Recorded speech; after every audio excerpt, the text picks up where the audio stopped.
বিগত দিনে যেমন করে বাংলাদেশকে বিধবা রমণীর সুন্দরী কন্যা হিসাবে পৃথিবীর মানচিত্রে উপস্থাপন করেছিল ওই হায়না শেখ হাসিনার সরকার। যারা বড় বড় কথা বলেন তাদের নিজেদের আয়নায় চেহারা দেখুন। বাংলাদেশের জাতীয়তাবাদী শক্তি যদি না আবির্ভাব হতো, বাংলাদেশই সৃষ্টি হতো না। কারণ সেদিন সেই অখ্যাত মেজর শহীদ প্রেসিডেন্ট জিয়াউর রহমান বলেছিল, আমি মেজর জিয়া বলছি। সেদিনই বাংলাদেশের স্বাধীনতার প্রকৃত ঘোষণা হয়েছিল। অথচ এই নরচেষ্টা আমরা কি দেখেছিলাম, এই শেখ মুজিবুর রহমান পাকিস্তানে আত্মসমর্পণ করে সেদিন বাংলাদেশের স্বাধীনতার জবনিকা করতে চেয়েছিল।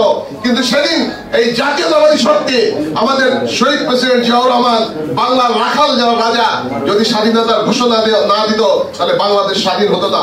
তাই সবাইকে বলতে চাই, কথাবার্তা সাবধানে বলুন এবং বিবেচনার সহিত বলুন।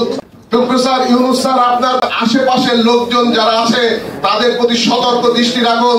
আমাদের প্রাণপ্রিয় নেতা দেশনায়ক তারেক রহমানও বলেছে যে আপনার সরকারকে কোনোভাবে ব্যর্থ হতে দেওয়া যাবে না। তাই বলতে চাই, আপনি জাতীয় ঐক্য করুন, জাতীয় সরকার করুন। নইলে আপনার সরকার যদি ব্যর্থ হয়, বাংলাদেশের স্বাধীনতা আবারও ব্যর্থ হবে। এই ভারত বাংলাদেশকে একটি করপ রাজ্যে আবারও পরিণত করবে। মাছ কিনলাম, মাংস কিনলাম, অনেক ভালো কিছু করলাম, ভালো কিছু কেনাকাটা করলাম। কেনাকাটা করে এনে একজন বাবুর্চির কাছে রান্না করতে দিলাম। ওই বাবুর্চি যদি ভালো রান্না না জানে, তাহলে এত ভালো বাজার করার পরেও কিন্তু ভালো রান্না আমরা খেতে পারবো না। অর্থাৎ বাবুর্চি যেমন হবে, রান্না ঠিক তেমন পাবো।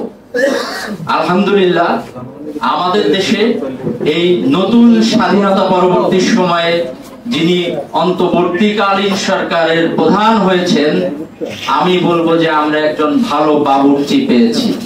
অর্থাৎ আমাদের আগামী দিনের ভালো রান্না খাওয়ার রাস্তা তৈরি হয়েছে।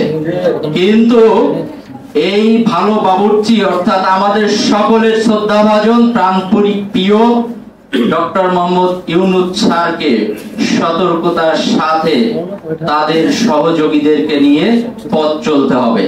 কারণ বাংলাদেশের প্রতিটি রন্ধে রন্ধে গত 17 বছরে আওয়ামীকরণ করা হয়েছে। আওয়ামীকরণের মধ্য দিয়ে বাংলাদেশকে একটি ব্যর্থ রাষ্ট্রে পরিণত করার চেষ্টা করা হয়েছিল। কিন্তু গত 5 আগস্ট বাংলাদেশের আপামর জনসাধারণ এবং ছাত্র জনতার আন্দোলনের মধ্য দিয়ে সেই অপচেষ্টাকে সমূলে উৎখাত করার মধ্য দিয়ে একটি নতুন বাংলাদেশের জন্ম দেওয়া হয়েছে। আমি মনে করি এই বাংলাদেশ কোন সেটলেস বাংলাদেশ হবে না। আমি বিশ্বাস করতে চাই, বিগত দিনে যেমন করে বাংলাদেশকে বিধবা রমণীর সুন্দরী কন্যা হিসাবে পৃথিবীর মানচিত্রে উপস্থাপন করেছিল ওই হায়না শেখ হাসিনার সরকার, আমরা সেই কথা ভুলে যেতে চাই। বাংলাদেশ আগামী দিনে আর বিধবা রমণীর সুন্দরী কন্যা হতে চায় না। বাংলাদেশ অভিভাবকহীন বাংলাদেশ হতে চায় না। বাংলাদেশ রাষ্ট্র আগামী দিনে পথ চলবে বাংলাদেশের স্বকীয়তা নিয়ে। আগামী দিনের অর্থনৈতিক সমৃদ্ধি অর্জনের মধ্য দিয়ে বাংলাদেশ রাষ্ট্রকে নেতৃত্ব দিবে দেশের তরুণ এবং যুবক সম্প্রদায়, যারা বাংলাদেশকে নিয়ে বিগত 17 বছরের সংগ্রাম করেছে, যাদের বুকের তাজা রক্ত এই বাংলার জমিনে ঢেলে দিয়ে বাংলাদেশকে নতুন স্বাধীনতা এনে দিয়েছে। ওই সমস্ত তরুণ এবং যুবক সম্প্রদায় আগামীর বাংলাদেশ গঠনের জন্য সামনের দিক থেকে নেতৃত্ব দিবে। আমি সংক্ষিপ্তভাবে শুধু এটুকু বলতে চাই, আগামীর বাংলাদেশ পুনর্গঠনের জন্য এই সরকারকে তরুণ এবং যুবকদেরকে অগ্রাধিকার ভিত্তিতে এই বাংলাদেশ রাষ্ট্র গঠনের ক্ষেত্রে তাদেরকে সম্পৃক্ত করতে হবে। আসুন আমরা সকলে মিলে এই বাংলাদেশ রাষ্ট্রকে বিশ্বের মানচিত্রে একটি মডেল বাংলাদেশ হিসাবে দাঁড় করাতে পারি। সেই প্রক্রিয়ার সাথে সকলে সম্পৃক্ত হই।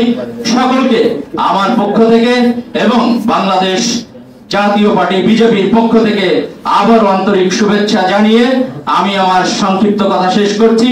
সর্বশেষ একথা বলতে চাই, তোমার দেশ আমার দেশ, বাংলাদেশ বাংলাদেশ।